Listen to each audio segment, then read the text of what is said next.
So if you didn't hear about it, reparations were denied for the surviving victims of the Tulsa, Oklahoma Race Massacre. And I thought this was particularly illuminating, and let me tell you why.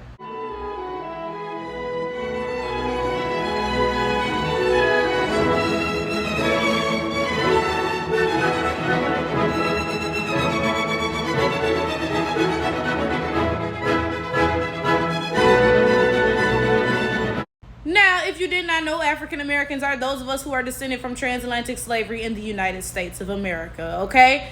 And there has been a lot of talk about reparations because, clearly white people never paid us for our labor, right? And white people's response is always, well, you were not the one enslaved, so why should we pay you? Now, hold up. That brings up a whole bunch of different arguments because it's like, you enslaved my mother, right?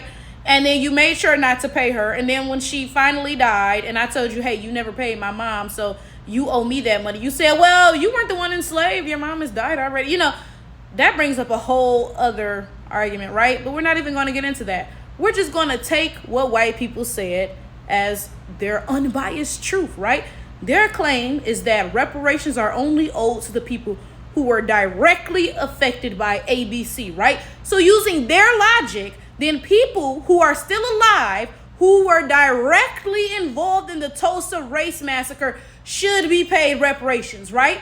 But they weren't, because it's never been about that. It's never been about that. It's always been about the fact that these people expect to treat us any way they want to treat us and basically never have to pay for it. So, you know what? I'm going to go ahead. I'm going to read an article to you guys that sums up a lot of my thoughts, and then we will discuss it together.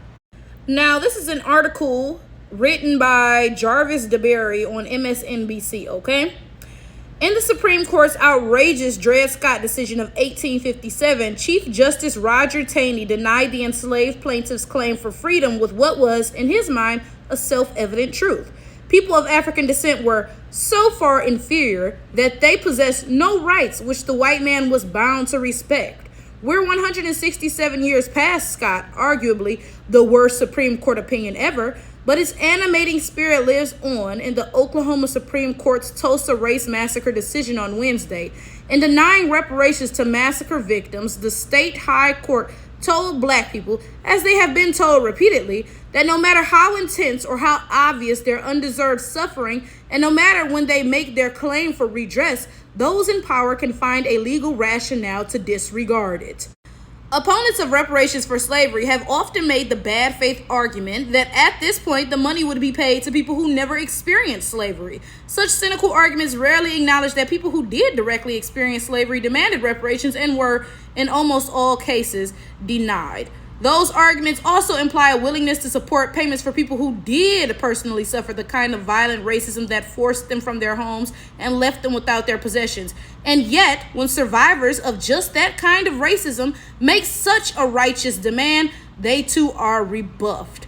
Viola Fletcher and Leslie Benningfield Randall are the last known survivors of the racist 1921 attack on Greenwood, a thriving black community in Tulsa. Fletcher is 110 and Randall is 109. Another plaintiff, Hughes Van Ellis, died last year at 102.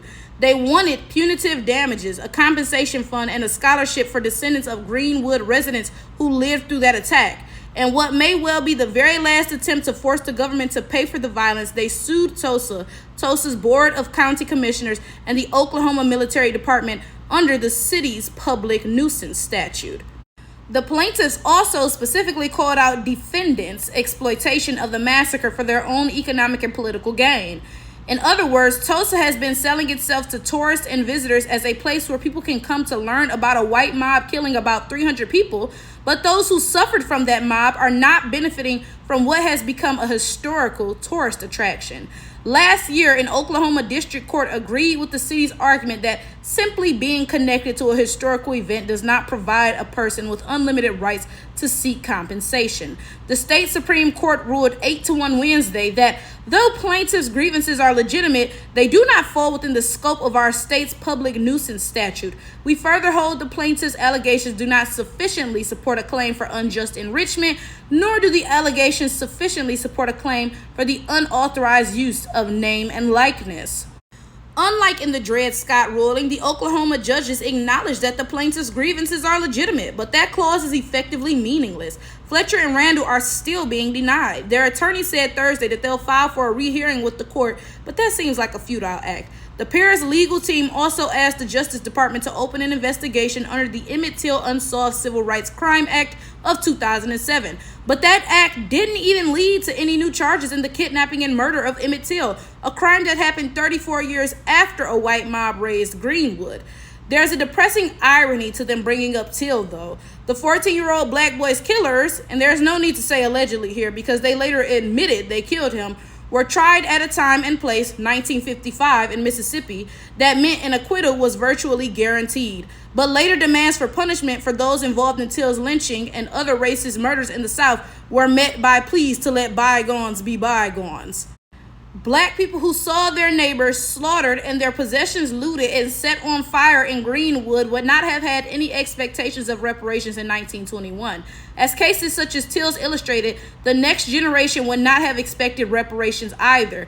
Indeed, it appears that there is no conceivable window of time in the last 103 years during which a claim could reasonably be expected to succeed.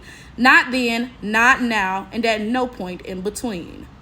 I think this is an amazing article. And it brought up such a good point. Because whenever white people say, yo, Skidley, like, reparations should be paid to the direct, victims of XYZ crime, right? I always respond, okay, well, you never paid those reparations. So we're not about to sit here and let you just get away with the crime, right? But there was something so simple that this article pointed out. If the victims of those crimes had gone and tried to get reparations at the time, do you really think that they would have gotten them? Do you really think that? Because like this article mentioned, Emmett Till happened 34 years after the Tulsa Race Massacre, and Emmett Till was not, he was not given any justice. Of course, he was already violently murdered, right? But his murderers were acquitted of their crimes, and Emmett Till's mother was not given any payout or anything. Of course, nothing can make up for the murder of your child, right? But she should have been given something, right? And she wasn't. She was not, right? So these people will sit here and say, oh, yeah, African Americans don't deserve reparations because they didn't go through slavery or the Tulsa Race Massacre or Emmett Till or whatever, right? But you all didn't give the people of that time reparations, which is why we in the situation that we in right now. Be fucking for real. Like after slavery, white people claim, oh, we're going to give you your 40 acres and a mule. Did anybody ever get that? No, that was part of the reparations y'all owed us. We didn't even get the 40 acres and a mule. Forget about some money. Forget about a cash payout. Forget about any of that, right? We did not get the 40 acres and a mule. So you telling me, this is what white people are telling me now in 2024, right? Y'all are telling me that y'all would have paid reparations to those enslaved people at the time. You didn't even get them 40 acres and a mule. You didn't give them a sandwich to eat. No, not at all. You freed them from slavery, and then you said, die, nigga. You freed them from slavery with every expectation that they would die out. There was no programs like, okay, we're freeing these people from slavery. Of course, they don't know how to read and write because we made sure we didn't teach them. So let's make sure we help them out, help to give them a good education so they can succeed, whatever. No, you didn't give us anything. In fact, no, you made sure to try to spite us at every step of the way, right? So after slavery, we started growing watermelons on our own so we could eat them and survive. Then suddenly, y'all got a whole bunch of minstrel shows about watermelons, demonizing them, acting like black folks is lazy, just eating watermelon all day, right? We would go forage for food, looking for, berries and stuff to eat, to survive. Suddenly no trespassing laws are in effect, right? We would sit there and mind our business because we did not have a place to live. We were just, freed from slavery. We didn't have houses or anything. We were not allowed to go to school. Y'all wouldn't hire us for a job. So we would sit there and mind our business. Suddenly, loitering laws are a thing. You sitting there minding your business, we throwing you in jail so we can rent you out as convict labor, right? So not only did you not give us our reparations, you made sure to try to spite us at every step of the way. And you're going to sit here in my face in 2024 and tell me, oh, well, they should have got reparations then, so you're not entitled to them. Like, what? I be personally confused because it's like, do you really think that I'm this stupid? But give it a little time because white people are hoping that in a generation or two, people will be stupid enough to believe this dumb shit that they be saying. Pay attention to what white people in political positions are attempting to do. Notice that they're super adamantly like opposing critical race theory, right? When I first heard about this, I thought it was some crazy stuff. I was like, oh, this gotta be crazy. You know what I'm saying? Like why they so against it, right? I looked it up. It's literally just history that isn't whitewashed. Because, nowadays in school, they trying to teach that black people came over here willingly to get jobs. They're not trying to teach about slavery and what actually happened, right? These people are attempting to enact a vast switcheroony. I'm not going to hold you. They are really attempting to paint some false image of what happened, right? Notice how white people always have some excuse of how they're not responsible for XYZ. Anytime you bring up slavery, for example, right? Anytime you bring up slavery, you say, hey, it was wrong for white people to abduct us and take us here and all of that stuff, right? They never say, yeah, that's true, it was wrong. They always respond, well, the Africans sold you, they the ones who blah, blah, blah, so and so and so. Now, first of all, that is true in some cases. And let me expound on that because a lot of people are going to be sitting here acting stupid, right? First of all, Africa back then was not the Africa of today, okay? Now, today, Africa has all these borders that white people drew up, right? But back then, people operated by tribes, okay? So a person who was X tribe didn't know or relate to or anything with the person who was Y tribe. They were not the same people, right? So white people are always attempting to paint this image of Africans were selling their brothers and sisters. What are you talking about? I'm confused. And then it'd be extra confusing because look at Europe. They always in the motherfucking war. Like I remember I looked up when the Thurvings or whoever was selling their kids to the Romans for dog meat because they were starving so bad, right? And it would be ridiculous for me to paint it as, the Romans did this bad stuff to their siblings, so and so and so. Them people was not related. Right? But again, they insist on painting this image of Africa to make it look nonsensical, right? Now, first of all, yeah, there were some people who abducted people from other tribes and sold them into slavery for XYZ. Okay, that's very true. But I mean, it's white people shooting up schools to this day, right? Y'all go to schools full of white people shooting them up and y'all don't be like, oh, those are my brothers and sisters, right? But you expect that random black people back then was going to be like, oh, that's my brother because they had the same skin color, right? But then let's move on. Why is that the only thing that white people talk about? They never talk about all of the people who were abducted. They never talk about, like, I went to the Whitney plantation, right? And at the Whitney plantation, they have these big, like, plaques that give firsthand accounts of people who were enslaved, right? And some of the people were born in slavery in the U.S., but some of them were abducted straight from Africa, right?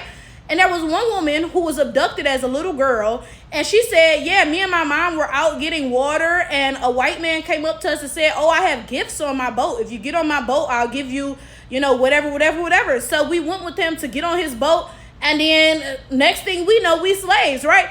I spoke to this one African guy. He was talking about how white people came to his community, wherever he was from, right? And they told them, oh, yeah, like if you send your strongest sons over, we'll teach them how to make these weapons, and then we'll send them back with the knowledge and so and so and so. So there were villages like, oh, yeah, go over there, learn XYZ and come back. And they never saw their family again, right? Then let's take a moment to humor white people, okay? Let's take a moment to pretend that every black person in Africa was sold by another black person. Let's pretend nobody was abducted, nobody was lied to, none of that stuff, right? Let's pretend, let's give white people that delusion for a second, right? Does that deny the fact that white people still went to Africa looking for people to enslave, then enslaved them via chattel slavery, beat them like animals, raped them, etc., etc., etc.? Like, I'm confused because even if white people, they have convinced themselves, oh yeah, every black person was sold by another black person, that still don't got shit to do with your end of what you did. Like, how does that absolve you of any blame? Are you kidding me? That's like me saying it's 2024, right? And there's still human trafficking to this day, right? That's like, okay, cause stuff like this still happens.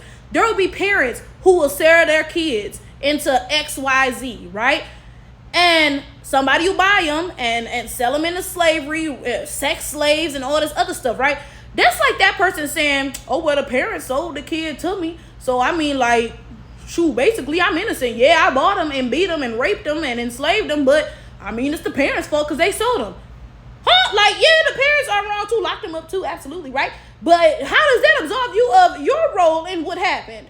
It be the fact that people play in my face. I wish white people would just come right out and be like, yeah, we expect to treat you like trash and you never do anything about it. That's pretty much it. Why sit there and play in my face? Oh, yo, skibbly. Well, like, yeah, if you were a direct victim of XYZ, then yeah, then you'd get reparations. But not these people though, my dog diggity. Like, what? But I wish black people will wake up. I really wish black people will wake up, because there are a lot of black people out here who believe white people's lies. They really believe that if they follow white people's rules, they're going to get some sort of results, right? If they go through the justice system and they fight for what's right, then they should get rewarded, right? There's a lot of black people who honestly, legitimately believe that dumb shit. And I really hope that they wake up soon.